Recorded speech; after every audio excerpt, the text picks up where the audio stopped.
What got you to being a business owner and wanting to launch, your own companies? If you want to learn how to make a lot of money, you learn from people that make a lot of money. This is one of the hardest things that I've ever done.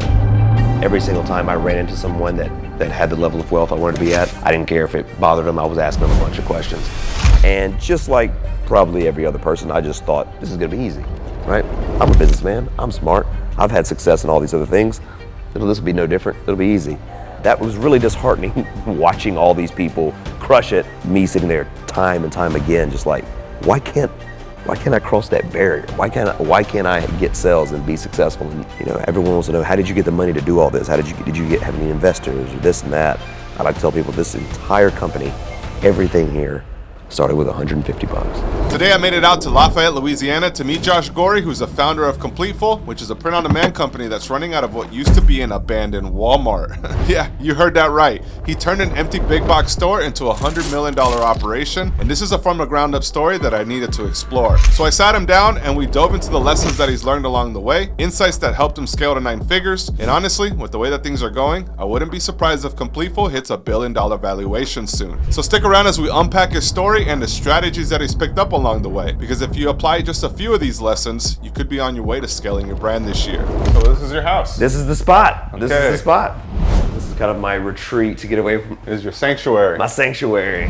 Wow, it's like, where do you even sleep? Yeah, I sleep on the floor, leave the guns up here. I don't really care about watches. I don't really care about expensive clothes or car, any of that stuff. But when I see a gun, there's something about me that's just like, buy that. You don't want to mess with Josh. He got the home protection on automatic.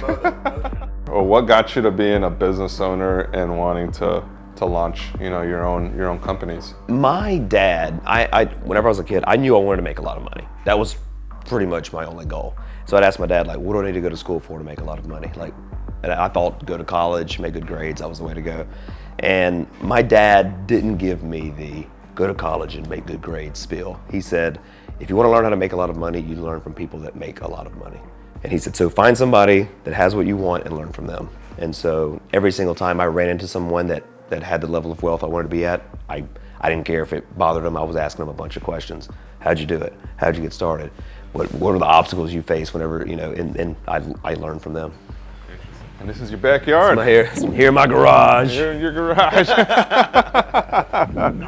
that what got you here? That's what got me here. I saw the book though, the 33 Rules of War. Yeah, 33 Laws of War. 33 Laws of War. I like reading about things like that. Like, I think if anyone wants to be a successful, business owner or CEO, you need to be reading and learning as much as you can from other people who had the same challenges. In a previous video, we shared how Completeful is revolutionizing print on demand by focusing on products that aren't so common. Things such as glassware, cutting boards, 3D printed goods, cutting knives, and even apparel. This facility is able to handle huge volume due to automation and the software that they developed in-house. But now I want to know, how did he go from starting out of his living room to scaling this business so quickly?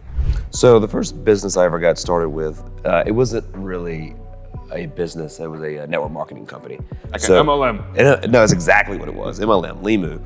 What's funny is whenever I heard about it, the first thing I thought was, this is a pyramid scheme. But I remember when I was in the 7th grade, we watched Channel 1 News and I was like, pyramid schemes make money. So I was like, we're doing it. And so it got started, and originally back then they were telling me that all I had to do was get people there. I wasn't gonna have to do any of the talking, because that was not my forte. I get started, I'm bringing people in. I got my buddy Justin, who's the extrovert, and he's selling everybody. And then it got to a point where he goes to dental school. I have to go out and do it on my own. And it was at a point where it was like, I either have to learn how to talk to people and break out of my shell or just give up this income. So I said, you know what, I'm gonna learn how to do this. I can do this. This is one of the hardest things that I've ever done. And it is one of the most invaluable skills that a person can learn if they're gonna go out and be an entrepreneur. Is I learned how to talk to people, learn how to communicate what was up here to everyone, and also learned how to team build. Also I learned how to work with a bunch of different people with a bunch of different personalities and how to talk, what worked best talking to them. Because you can't talk to everyone the same. Some people you need to go up and be like, what the you doing? You get this done, and that's what they need. And some people are like, hey, you're doing great. Just keep doing what you're doing. Some people need that. And what that Limu and network marketing taught me that. It taught me what people responded to and the best way to talk to people. So I get kicked out. I was stupid with my money. I was your normal 22, 23-year-old, like, I'm gonna go out and I'm gonna buy all these cars and flex on everybody and, show off. That's kind of, what I was doing. Like I said, I didn't save any. The only two good things that I did, I bought a Jimmy John's and I bought a hair salon, and both of those were cash flowing. So that was kind of my saving grace from just absolutely losing everything. Why did you go in on a Jimmy John's? And I'm sure if you would have bought one location, maybe you could have done something else. Why did you stick around, and how did that work out? What lessons did it teach you?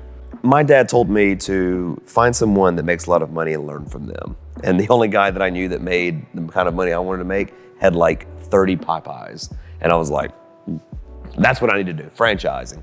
And then I realized the hard way that you are not a entrepreneur if you own some franchise stores. You're just a glorified manager. That really turned me off from the franchising model.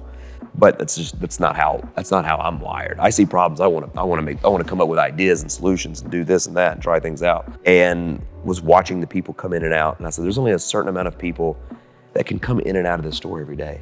And if I wanted 10,000 customers today, I'd have to open up all these other stores and take all this risk to do that. And I was like, but with a website, with a Shopify store, it's unlimited.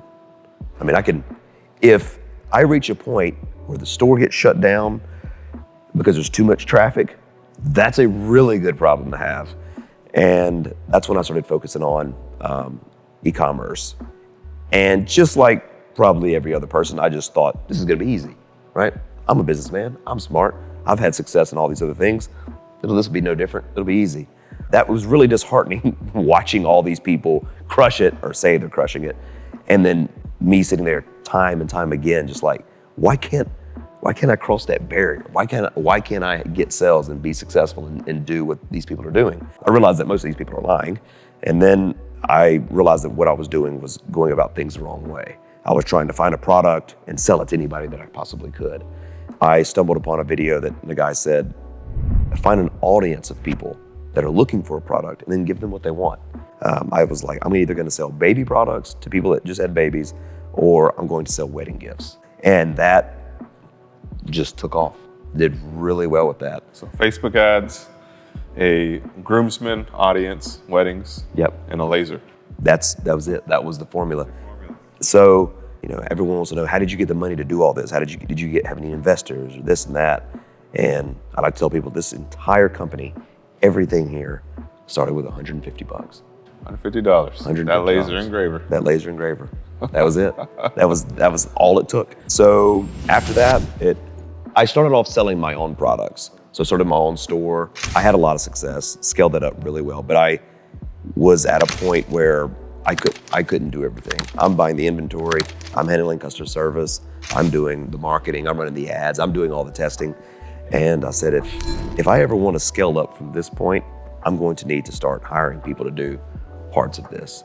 I said, you know what, I'm gonna get out of trying to sell the products, and I want to get into handling the fulfillment, the engraving, just that part of it, and let other people sell it and make their margin on it. I was like, then if I get 5 sellers or 10 sellers or 15 sellers, I was like, I'll be able to scale up that much more. If you're watching this right now, it's important to note that Josh started by selling products on marketplaces to very niche markets. And his big breakthrough came when he pivoted to being a supplier and then drop shipping products for other sellers like him. And unlike starting a clothing brand, in order to drop ship products, you need to identify a market and design things that market is ready to buy, versus you designing things that you like. And by selling on marketplaces such as Etsy or TikTok Shop, you're literally tapping into a pool of customers that are ready to buy something for themselves or for a loved one. And if you can create that design that they're looking to buy, you start generating those sales. And dropshipping apparel products and accessories is a great way for new brand owners to start understanding e-commerce. Once you start getting sales, you start to understand marketing and the reasons why people are buying things. You can then take that information and go launch something that you've always wanted. But historically, in order to get started with designing and selling on a marketplace, you needed to either have a college degree or really understand a design program, or have to pay for designs, and then it would take a long time for you to get them, and by the time you got them, it was already trending in the market and you were too late. But more recently, with advancements in technology, a platform such as Kittl makes it easier than ever to begin designing. Now, their library of templates give you a great starting point for fonts and layouts, and the AI designer allows you to pull in similar design styles and customize your ideas using prompts. And if you're collaborating with the team, you're able to do so directly on their platform, leaving your team member notes and changes to help you bring new products to market quickly. And the best part about everything that's being shared throughout this video is that everything we're discussing is absolutely free to start. From creating your Kittl account to launching your storefront using Completeful and the library of products that they have, everything is available with $0. There's absolutely no reason why you can't start generating some cash and launch that brand you've always dreamed about. So now let's drop back into this video and see what Josh recommends for new sellers. The first guy was one of my best friends, and I'm telling him, and I was like, look, sit down, I'm gonna show you exactly what to do from A to Z. Here's how you get started. I show him the exact blueprint of what he's supposed to do. And when I tell you, he goes out and does pretty much the exact opposite of that. I'm showing him exactly what to do, and like a month later, he comes to me and he's like, hey man, I've been selling all these gloves from AliExpress using Shopify ads. This guy named such and such on YouTube, this guru told me to do this. And I was like, how much money you made? He's like, I lost all my savings running Facebook ads. And I was like, I told you what to do. Like the exact blueprint. There was multiple people after that. Finally, one of my best friends in college who I did network marketing with was with me on a trip, sees my phone going off, getting notifications, getting sales. He's like, what's that about? I was like, oh, it's e-commerce, you wouldn't be interested. He didn't even know what a domain name was. But he just keeps asking me, so you're making money every single time your phone goes off? It's like, you're getting a sale? And I was like, yeah. He's like, I want to learn how to do that. And I was like, well, I can show you. And once I showed him everything that I knew, he did exactly what I said. Did not question anything. Almost like we would do in Limu. Like the people that were coachable, the people that would listen to what you were saying, they were always successful. The people that would try to go out and do it their own way, it never made it. All of a sudden we've got like 15 stores, and I mean, we went from $2 million a year in revenue to 10 the next year, like 20 the year after that. I mean, it really took off. Wow, so how many years into you being in a garage, right? You were working out of your kitchen with a laser engraver to that level of, okay, I got to 10 million. How long did that take to get from your zero, from $150 to 2 million, and then from 2 million to 10? 4 years from zero to the 10 million mark. If anybody's listening to this and you're in a business and you've been growing, like, yeah, it sounds like a lot to go from 0 to 10 million in 4 years. But if you looked at the year before, I did 2. And so even if you've been in business like forever and you're kind of stagnating, all it takes is one simple change and say, what is the limiting factor? What is my bottleneck in my business? Is it, a lot of the times it's you, and it wasn't me. I was the limiting factor because I could not put up enough listings. I could not run enough ads. I could not make enough sales. But once I told everyone else how to do it, then everything jumped up. What does the staff look like? What is the morale, and how are you hiring people to keep up with that growth? I wish there was a documentary and just a camera fly on the wall watching me hire people. I mean, just anybody I could put in a position. Like, I had one of my girlfriend's friends come in. I'm having her like answer messages, do this, do that. And it was just like, literally people came and knocked on the door and I was like, you're hired, do this. You're hired, do this. And there was no inventory system. The people that were running the lasers and the printers would just go into the room, grab the item they wanted to, and engrave it and print it. Like, no way to keep track of what was being sold. And it was an absolute chaos. But that's like, I feel like if I would have tried to plan and make all these systems and an inventory system and do all these things, I would have never experienced that growth. You would have slowed yourself down. I would have slowed myself down. So I was just foot on the pedal, like, go as far as we can. I will figure out the problems later. I will make this better later. And you can't just always do that, because one of my favorite things to tell everyone here is, first will be best, and then will be first. Back then, I was just like, just go, go, go, go. Yeah. And pros and cons of both of those, but if you keep the foot on the pedal, you're going to crash. You're going to build a system. Yeah, maybe you scaled revenue up 10x, but you probably also scaled your problems up 10x. And if you do that, you can scale up problems to a point where you can't recover from them. What was the next big point where you're like, man, I can't get over this hurdle? Because now you're at 10 million. Where's the next hurdle you got to? And Hiring the right people. hiring the right people after 10. Now hiring the right people. Okay, so up to that, you were just hiring anybody with a pulse. Yeah, so I'm hiring anybody at a pulse to run machines and do like, lower level work. But whenever you start, you're growing, you're just, especially that fast, you're just throwing people into positions, right? I had a friend of mine who had an accounting degree, just like, you want to do accounting? But she had the experience to do accounting for a company that was doing $2 million a year. But then after it starts, it's like it's scaling up, and then it becomes a systems process. And if you're not a systems type person, you are going to deal with the same problem over and over and over again. And fixing a problem is not a good process. Preventing a problem is a good process. And so anytime I experience a problem, if it's the first time, I would never get upset. I don't care how bad the problem is, I don't ever get upset. But if we experience a problem and it's the second time we've experienced it, that's when I get upset. Because I was like, we've experienced this before. We should have put something in place to fix this, to make sure this never happens again. That's the only time that I really get upset. And you're growing with these people. They've been working for you for 3, 4, 5 years, but they're not the right person, but they're one of your best friends. You realize that like you were doing a disservice to them, they were doing a disservice to you. And now if you have the right person in that spot, the company's grown and everyone gets to benefit from it. It's still one of the hardest things to do, to have somebody that you love as a friend, like want the best for them, but realize that the best for them is not with you. Okay. Wow, that's deep. That's some deep stuff, man. Yeah. So then you were driving down the street and you kept seeing this location. It's a Walmart that was abandoned. Yeah. And you asked your realtor, I want to get that building. What was the process of that? And how much did this actually cost? I called my realtor multiple times saying, hey, I need warehouse space. And so I'm driving back and forth, or to work, and I pass this place every single day. And my realtor's name is Charles, and Charles is sending me links to this warehouse and that warehouse. And I was like, Charles, we're busting out the seams. Like, I've got all these people that want to do, I've got all these clients I'm holding back that we can't fulfill orders for. I can't take on any new business because we're stretched, to the max. At the end of the day, second largest Walmart in the world, 250,000 square feet. I paid $3 million for this building. $3 million. $3 million. So when you came in here, did you have a certain kind of blueprint that you guys designed for? Like trying to work with Walmart space?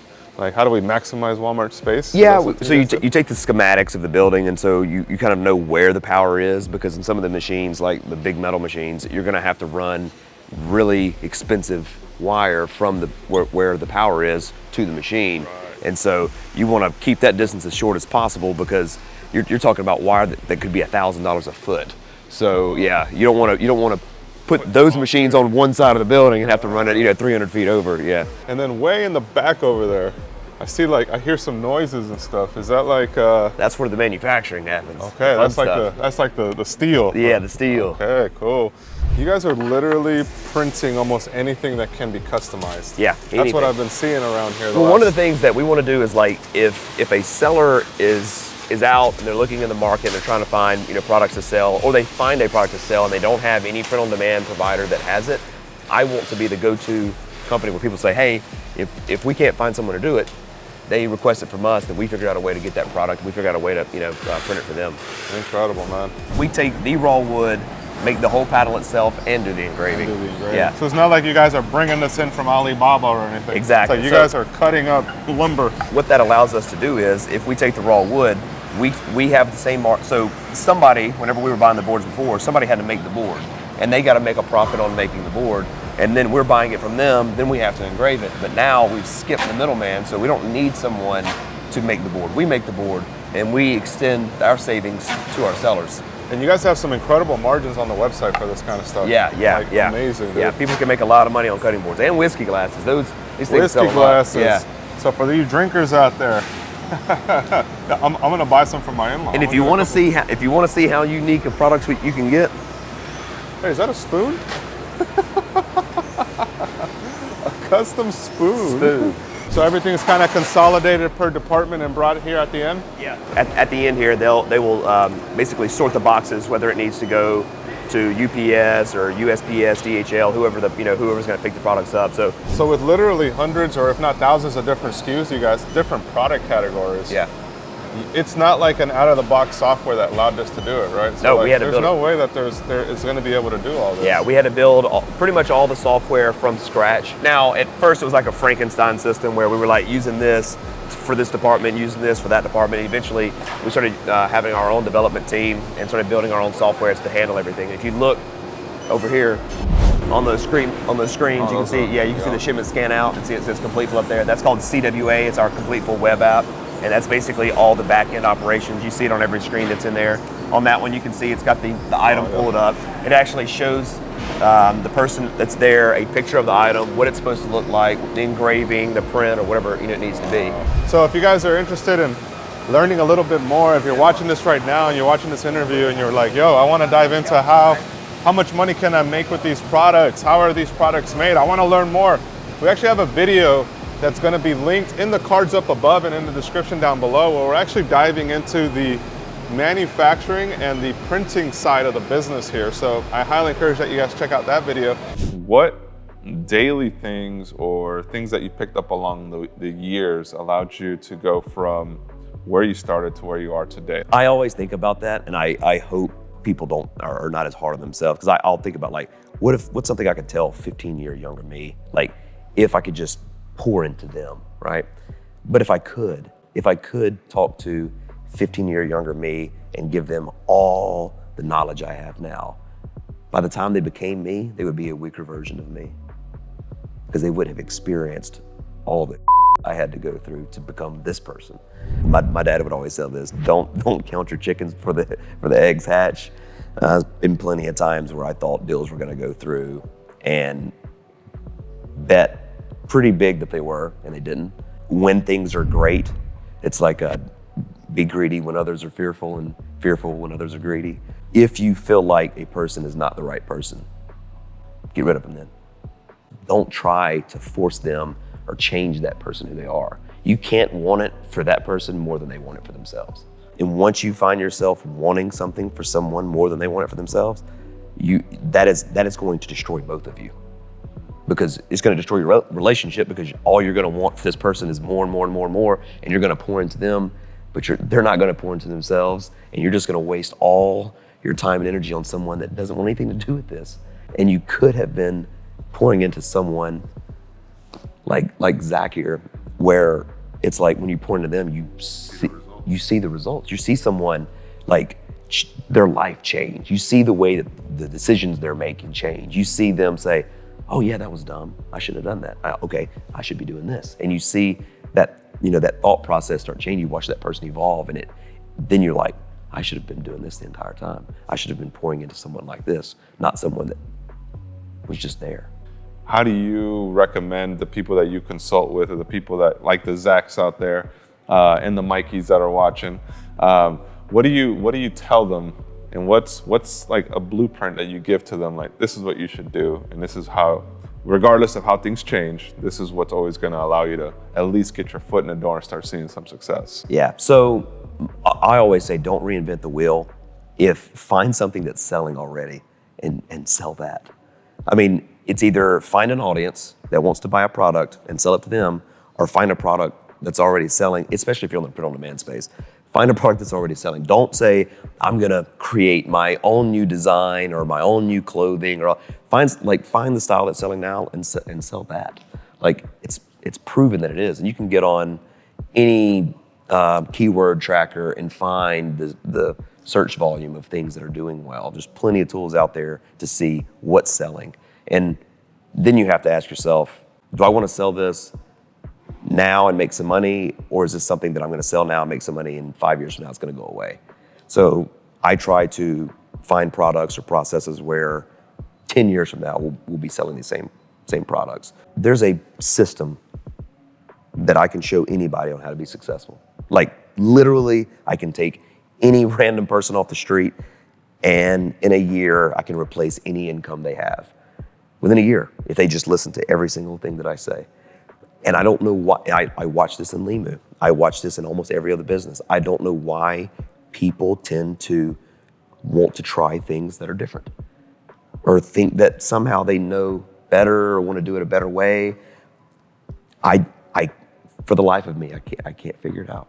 I like one of my friends, after listening to everything I told him, wasted his entire life savings trying to sell gloves that had little bristles on them, drop shipping from AliExpress, and he wasted all this money on Facebook ads. And so, if you're in a good business, somebody knows how to build a business the right way. Find the person that's done it and listen to exactly what they say, unless somehow they've got some benefit from you doing so. Some people may lead you the wrong way, but in most cases, just listen to what they say and do exactly that. Like, the plan is there. And almost every business in our history of businesses, you can look up to see what Mark Zuckerberg did to raise money. You can see what he did every single time he faced a challenge. Like, all that stuff's documented. You can go back, you can read about all these different companies, the Sam Walton book. Like, you can see what a lot of these entrepreneurs did. And a lot of the things, most of the time, you're not really doing anything new. You're doing something, you may be doing it in a slightly new way, but go back and read and see what other people did in these same situations and learn from that. Incredible. So where can people find this location? Where should they find Complete For? Where should they go? Website, Instagram, certain social media platform? How should they find you? What is the best way for them to start doing business with you? So you can go to completeful.com. Most of our product services are there. We have an app for Shopify. We have one for Etsy. By the time this video comes out, we'll have probably TikTok and Amazon. And on our website, there's a page there for any custom inquiries. So we've made dog kennels, we've made all custom furniture, we've made all kind of custom pieces. And if someone builds a store and wants custom pieces made, we're the guy to do it. Incredible. I see that because you guys literally have the equipment to make almost anything. Like 3D printers, CNC machines, laser cutters, like you can make anything. You can make robots out of here. And we've made our own robots. We've made our own robots. We've made pretty much, we've got an Iron Man suit. It doesn't, no matter what it is, about the only thing that I would say that we probably can't make diamonds. If we could do that, we would be doing it.